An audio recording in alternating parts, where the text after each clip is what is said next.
Well, what a mess I am today. Let's get everything working here. I'm seeing a question on the locals platform as I signed on. It says, if Scott is a simplifier, why is it so complicated to do this live stream? And the answer is, it avoids simplification like nothing I've ever seen.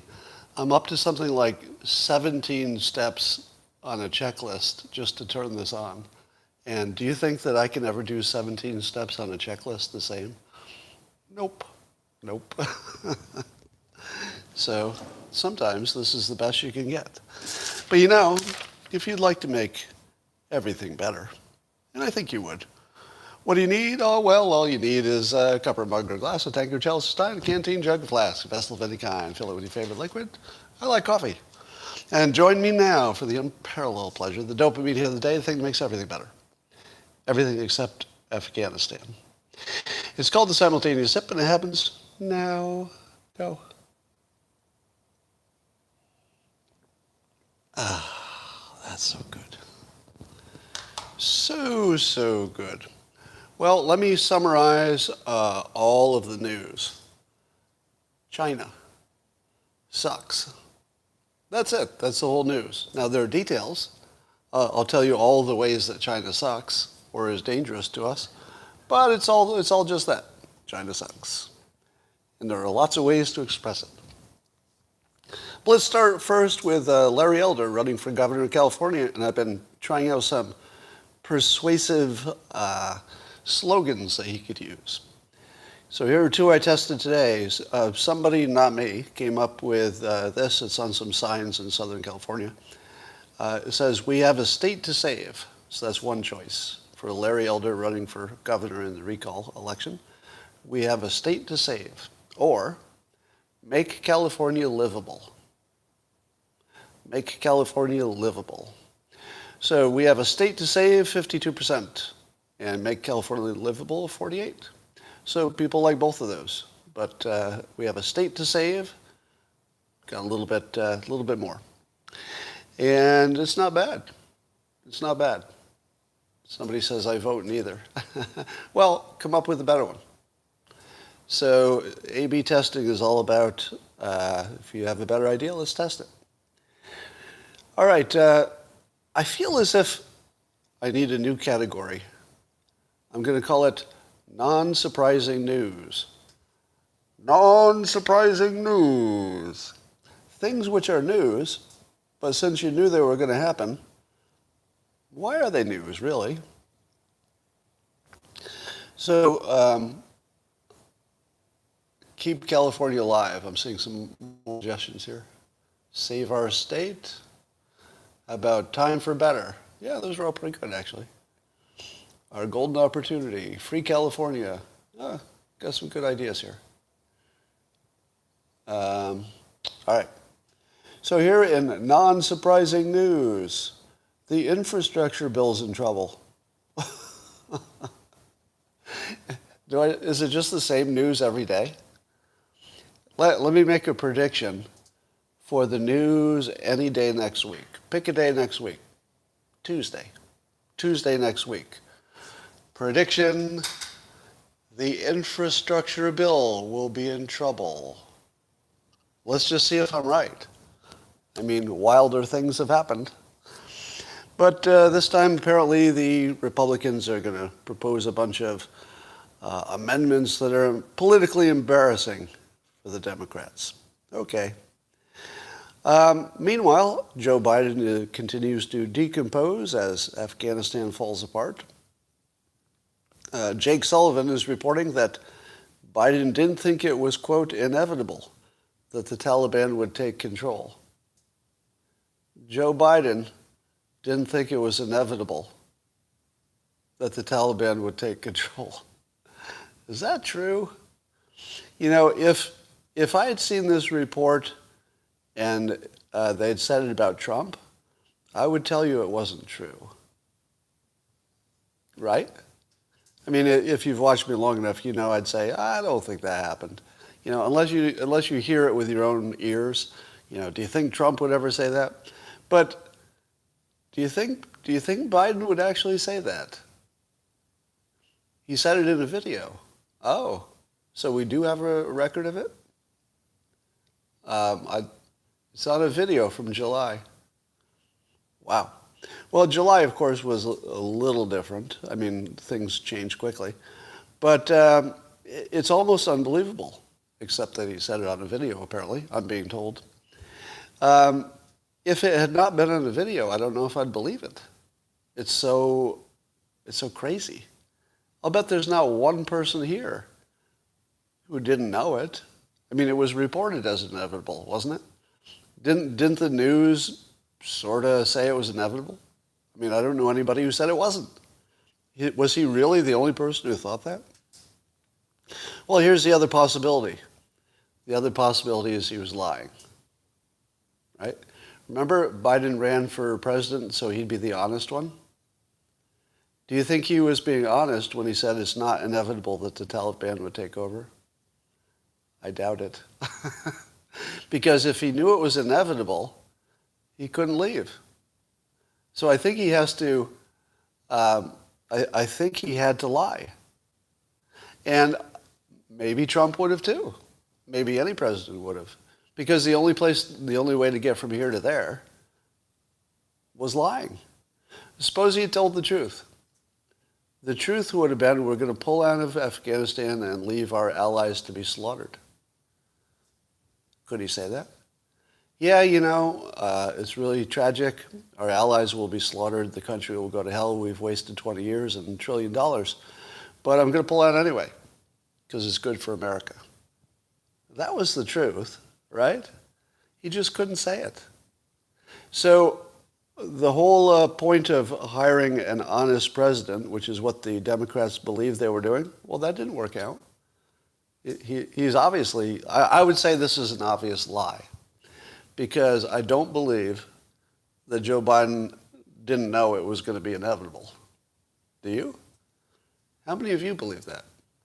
If you had to choose between those two hypotheses, he was lying because it was the only way to get it done, just the only way to get it done politically, or he actually was the only person in America who didn't know it was inevitable. Which one of those do you think is true? I would go for the lie. Yeah. But weirdly, I don't criticize it. Isn't that weird? I'm not criticizing him for lying. We hire leaders and we put them in these positions where sometimes they have to lie to give us what we want. Sometimes they have to lie to give us what we're asking for. And this was an example. They had to lie to us to make us feel okay doing this, because it was going to be horrible to our allies. Okay, I call that an acceptable lie. CNN has turned on Biden and actually used the term botched about the Afghanistan withdrawal. Now, I feel like that's something we can all agree on. This would be the one time that the country could completely come together. This was botched. It was botched.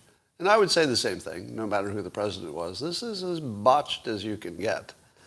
And I don't know who's to blame, but it looks pretty bad. Now, apparently Biden said ahead of time he wanted to avoid a Vietnam-like scene with helicopters taking people off a roof. Well, he did not do that.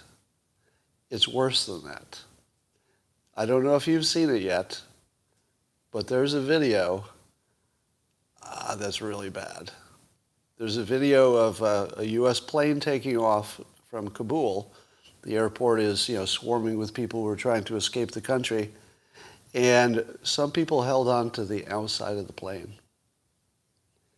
Let me say that again. Some people held on to the outside of the plane, and it took off. And you could actually see one of the bodies falling. I don't know how many there were. I could see one clearly. They wanted to get out of there so badly, they held on to the plane after it took off. I mean, just think about that. That's a level of desperation that's hard to comprehend. I mean, you can't even, it's hard to wrap your brain around that. I mean, that's just so horrible. But, do you remember General Milley when he was talking about all the wokeness in the military that he likes? He likes that wokeness. And do you remember what I said about him when he got a little TV time? Does anybody remember me telling you that General Milley looked like the dumbest person in the world? He looked like the dumbest person in the world. And I was talking about a different topic. I wasn't talking about Afghanistan. But is this the guy who's responsible for that? Is he the one responsible for this?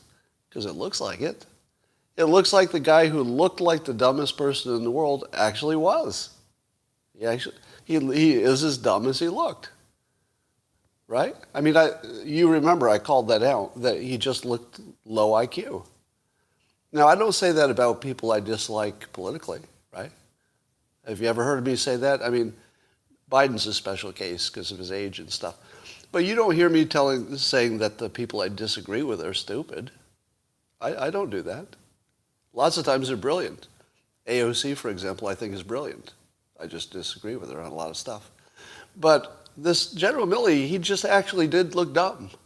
I mean, he just oozed the dumbness. And it looks like maybe he's responsible. I don't know. Now, we've got a lot of blame to spread around. Biden, of course, Joint Chiefs, our intelligence people, the politicians, a lot of blame. But I feel like this guy might have most of it. Well, China is already announcing that it wants to work with the Taliban and help them develop Afghanistan. A question you might ask yourself is, has the Taliban heard about the Uyghurs? Or do they even care? Is the Taliban a genuine organization, meaning that it's really about their beliefs? Or is it just another political group that wants power and they're just using their beliefs to get it? Well, they're working with China, and China is putting people who believe what they believe in prison camps. So they're not operating on principle, clearly. They're operating on some kind of self-interest model. But I'm wondering if this isn't Biden's secret plan to destroy China. Because, can somebody give me a history lesson here? Is it true, or just one of these fake news kinds of things, when people say that the Soviet Union fell in part because of Afghanistan? Is that true? Or is that just bad history? Somebody give me a quick history lesson on this. Only true for the armies, you're saying? But did Afghanistan contribute to the fall of Soviet Union in any significant way? I'm seeing some truths, but I always wonder if that's like fake news, or maybe it was exaggerated, how much impact that had. How could it not? Yeah, I mean, it was expensive, so that alone. Yeah, so I'm seeing some no's. I'm not entirely convinced that was the biggest part of why the Soviet Union fell, but maybe it was part. So here's the good news. China working with the Taliban is not going to be easy. And of course, China is going to need to dominate them because it tries to dominate everything. And of course, the Taliban is going to want to dominate too. So how in the world how do they work together? How in the world could that work? Maybe. But it looks like a secret plan to destroy China by letting them work with the Taliban. Now, of course, as many of you know, China's interest is probably further cornering of the rare minerals market. How many of you know that Afghanistan is probably about the rare minerals? They seem to have a lot of them. And China has cornered the market on a lot of the rare minerals that the United States needs. So if we want to be a technology power in the future, we need those rare minerals, and China is going to control them in Afghanistan and everywhere else. Yeah, there's 1 trillion estimated to be there in REM, whatever that is, REM. And their minerals are easily available. Well, easily, meaning in terms of mining it's easy. In terms of bullets flying around, not so much. So the rare mineral question is a big one. Now here's Adam Dopamine tweeted this. today that NASA is studying an asteroid that also has rare minerals in it. So if we can get to the asteroid with all of its minerals, not all of them are rare, but some of the good ones are, here's NASA's estimate of the value of this one asteroid, if we could get to it. $700 quintillion. That's the mineral value of one asteroid. 700 quintillion. Do you understand why billionaires are going to space? Billionaires are going to space to become quintillionaires. That's right. Probably somebody, and it may be the next generation of billionaires. I don't know if we can get there in the next generation. But at some point, some billionaire is going to land a mining expedition on an asteroid and become a quintillionaire. A quintillionaire would run the world, wouldn't they? If you had $1 quintillion, and of course that's impossible because you couldn't add that much to the economy without everything changing. But there could be a real rich quintillionaire, maybe a trillionaire. So that's one of those black swan, you don't see it coming, could change everything situations, but it's not going to help us in the near term. So we better figure out how to get some rare earth minerals. Biden's approval is at its lowest point, I guess, according to Rasmussen poll.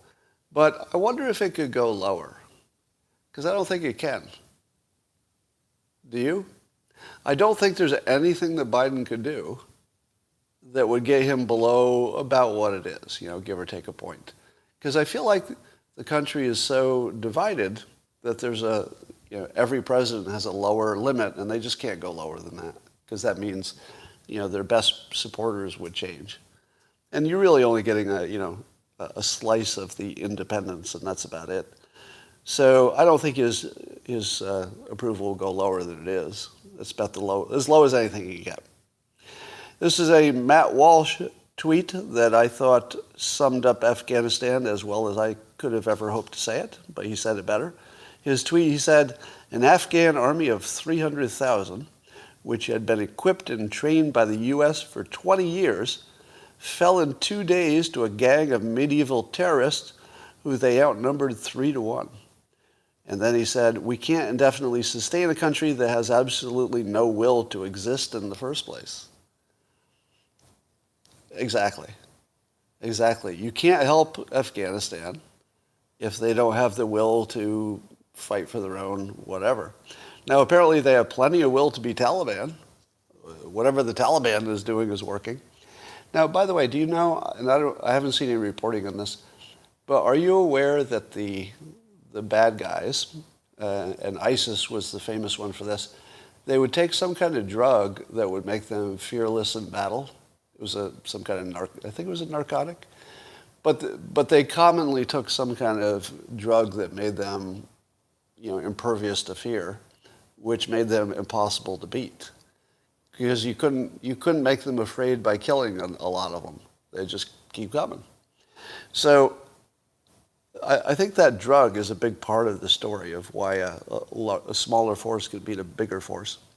But yeah, why were we in a country that didn't have the will to sustain itself? It really didn't. It didn't have any interest in being its own country, it looked like. Max Abrams had a funny tweet about this. He said, I think the CDC was supplying Biden with intel about Kabul. Is there any large organization, public organization, that is not thoroughly discredited? Is anybody left? What would be a major American organization, let's say a public organization, that still has any credibility? I would say the military still does. Would you agree?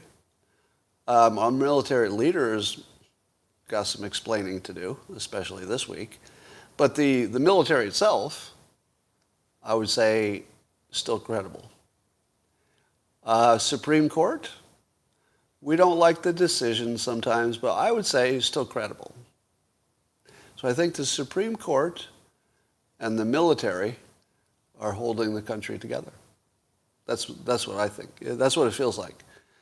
Well, the police, yes. I would say I think the police are still credible, right? You know, would you agree? I mean, you could march all you want about individual tragedies that happen that should never have happened, but I think the police are still a credible organization. You aren't credible if half the country doesn't trust you. Well, who would that refer to?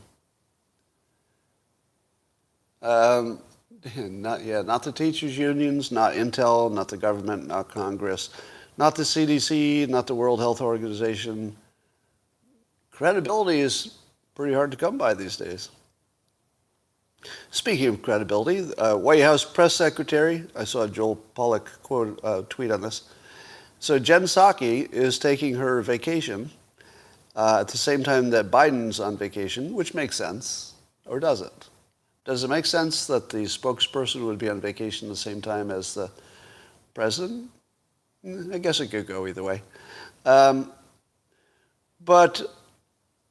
what could be a worse look than the worst botching of international anything we've ever had and a president who's on vacation? That's the worst look. Now, there's some reporting that it's Jill Biden who's the one who kept Joe Biden from talking in public sooner. I wonder if that's true. Again, that's the kind of news I don't believe, just on the surface. But who knows? So have you ever felt more leaderless than this? Isn't this the most leaderless you've ever felt? Like, I don't really think anybody's in charge right now. Do you? I mean, literally, who's in charge? Because nobody really believes that Biden has full control of anything. And when he's on vacation, it just sort of raises that question. Literally, who's in charge? I don't know who's running the country right now. What would stop China from taking over Taiwan tomorrow? Could you imagine a better time to do it? Now, I don't think it's going to happen because, I mean, that would get pretty bloody pretty fast. But if they were looking for an opportunity to do it, what's better than this week? Now, I don't think it'll happen, and it would be horrible if it did. But we put ourselves in a bad situation here with our allies.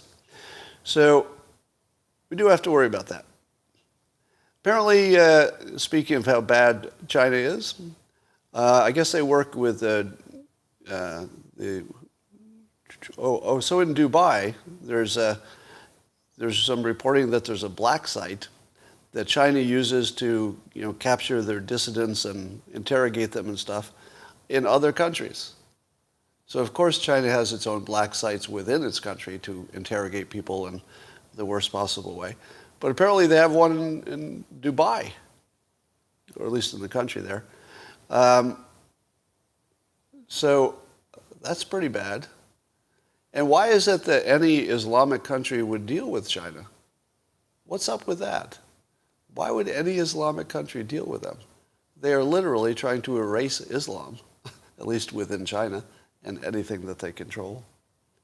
Here's the weirdest story. Russia and China did joint military exercises. Did you know that Russia and China had any kind of military coordination? Did you know about that? Clueless Scott, there's never any infighting. I understand. No. I tell you that there's nothing that annoys me more than somebody telling me I don't understand something that everybody understands. Like a comment that I'll get is, Scott doesn't understand that rain clouds create rain. And I think everybody understands that. Scott doesn't understand that if you run over a squirrel with a car, it's going to hurt the squirrel. Actually, I do understand that. So whatever it is you think about my opinion, probably not because of that. So don't tell me what I don't understand, especially when they're easy things to understand. So Russia and China did this joint military exercise, which experts say was probably just a complete waste of time. Because apparently if you're doing joint military exercises, if you do choreographed stuff, it's sort of just for politics and show and propaganda. So you need what they call the free range things where the military people can make decisions and then see what the other people do and then maybe you learn something. So it wasn't that kind. So it wasn't the useful kind of military exercise. It was more for show. But why in the world are Russia and China coordinating? On what? On what exactly? Now, there was some thinking that it was about terrorism. But do they really need to coordinate military for terrorism? I mean, how much terrorism is going to happen in either one of those countries? Seems like they would just handle it with their own militaries no matter what.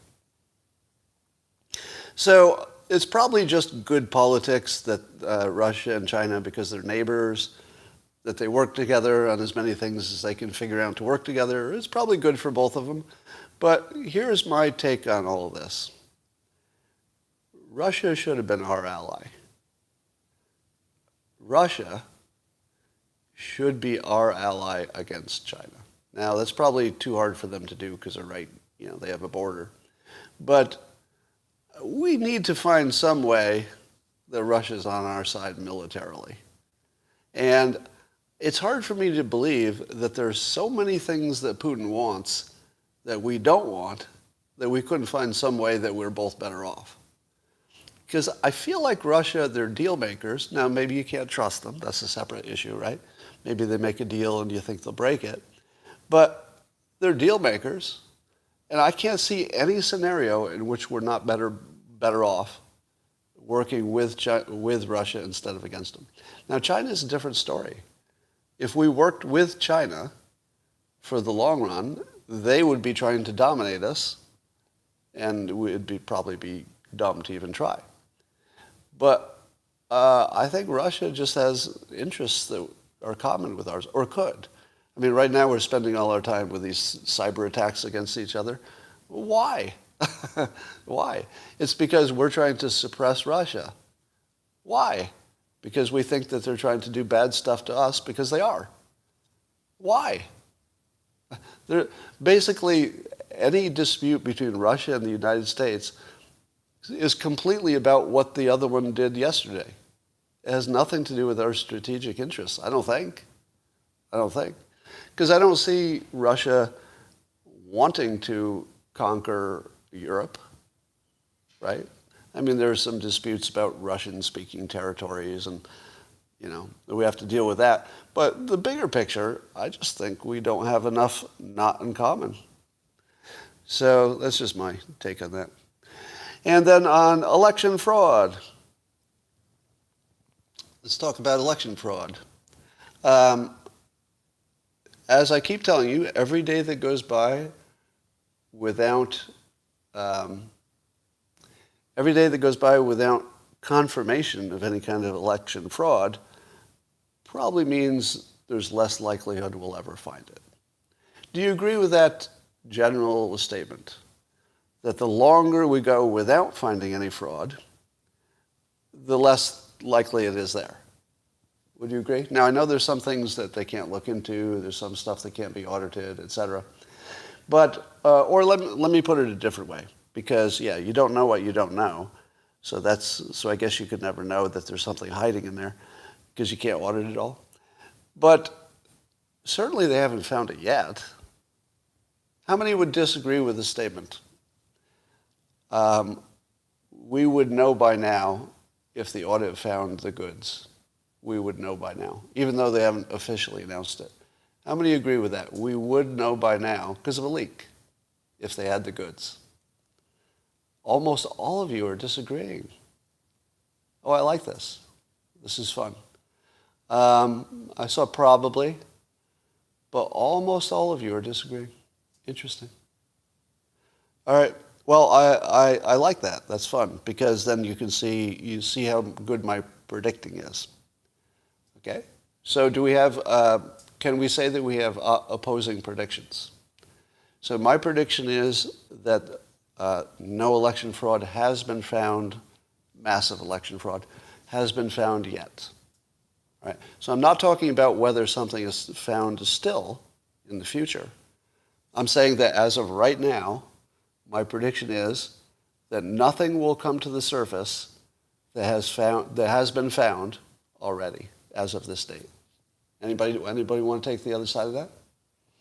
Who would take the other side of that bet? So my bet is that nothing has been found that's massive fraud that can be proven so far. Let's see in your comments. It will never be enough, correct, probably right, agree, not taking that bet, agreed. I'm seeing a little bit of capitulation here. Have you ever heard that word capitulation in terms of the stock market?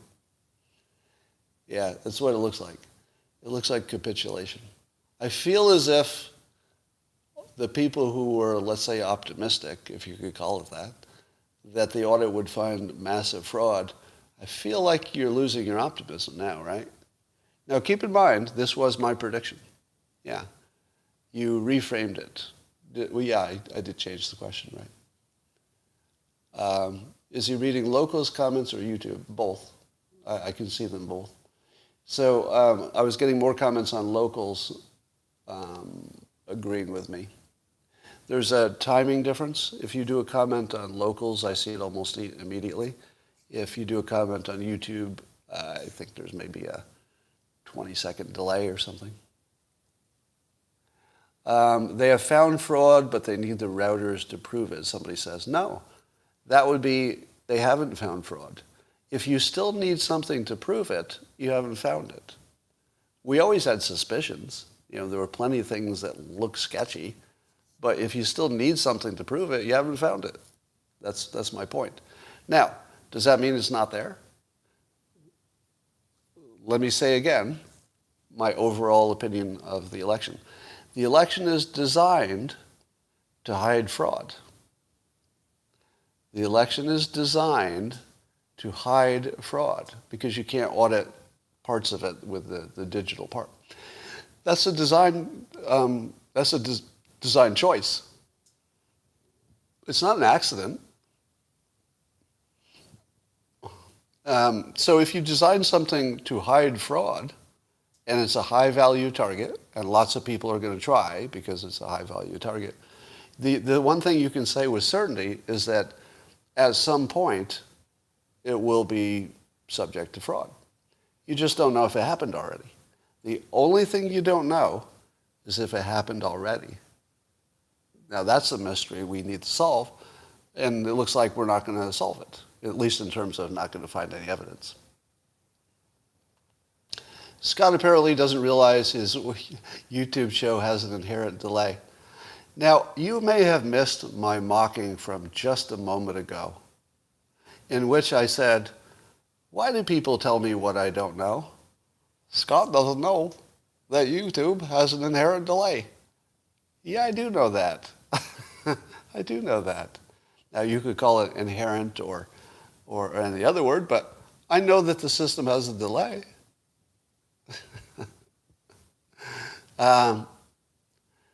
Let's see. I'm gonna have to run in a little bit. I've got something I got to do. But is there any news that doesn't involve China being bad? Do you notice that? That how much of our news has to do with China? A lot, right? China is either directly or indirectly, either by, we have to compete with them, or something about climate change is changing our energy policy, and our fentanyl, our homeless and fentanyl and deaths is about China. The COVID is about China. The Afghanistan is about China. It's all about China. Stop Asian hate. Stop Asian hate? Where did you see Asian hate? Did you imagine that you saw some of that there? The United States has tons of Asian Americans, all patriots. And it has nothing to do with that, right? One of the things about, you might not be American, whoever said that. Yeah, that could be a China troll, you're right. But let me explain America. We're not really about that in terms of our let's say, our point of view about the outside world. It's not anti-Asian. The United States is a bunch of mutts. We're just a bunch of stuff thrown together. Like, that's not our deal here. It's about the government. The Chinese people, tremendous people. How many Chinese American friends, do you have? I got lots, right? Family members as well. So it's definitely not about Chinese people. Chinese people are awesome. Chinese government, well, Chinese government, not so awesome. And I think the Chinese people would agree with most of that. So definitely not about any anti-Asian anything. We don't do that here. This is not the live stream where you're going to see anti-anything like that. Okay. Somebody says, same with the Iranians, love them, but cannot stand the Ayatollah. Yeah, if you spend, and I don't know what state each of you are in, of course, but in California, you meet tons of Iranian Americans. And what do they mostly have in common? They're awesome. They're awesome. Maybe it's a coincidence, but it seems like every time I meet somebody who has some Iranian background, Persian if you prefer, they're pretty awesome. I know, it seems like a pattern that I recognize. So it's definitely not about that. All right. Yeah, I'm talking about, right. Our government is pretty crappy these days. I wonder, do you think our government is actually crappier? Oh, look at this rapid test device. Or do you think that we just know it now? Because I wonder if anything's ever been better. I'm seeing on the Locals platform where they can paste pictures into the comments. There's a COVID-19 rapid test device. It looks like Chinese lettering on it. Where's that from? I'd like to know where that comes from. All right. Okay. I don't know what some of these comments are about. But I'm going to go get ready to do something else. And I'm still working on a micro lesson that I'll post on Locals about managing your ego and embarrassment. Now, I've done this topic before, but there seems to be a hunger for it because, in my opinion, it's the biggest problem that bothers you is your ego. You just don't know it. So I'm going to do that fairly soon. And by the way, part of the reason that my micro lessons have slowed down is I'm having house construction, and it's noisy here most of the day after I finish this. So it's just not good for filming during the day or live streaming. Any micro lesson on the imposter syndrome? I'll work that in there. I'll work that into the same topic. All right, that's all I got for now. I'll see you tomorrow.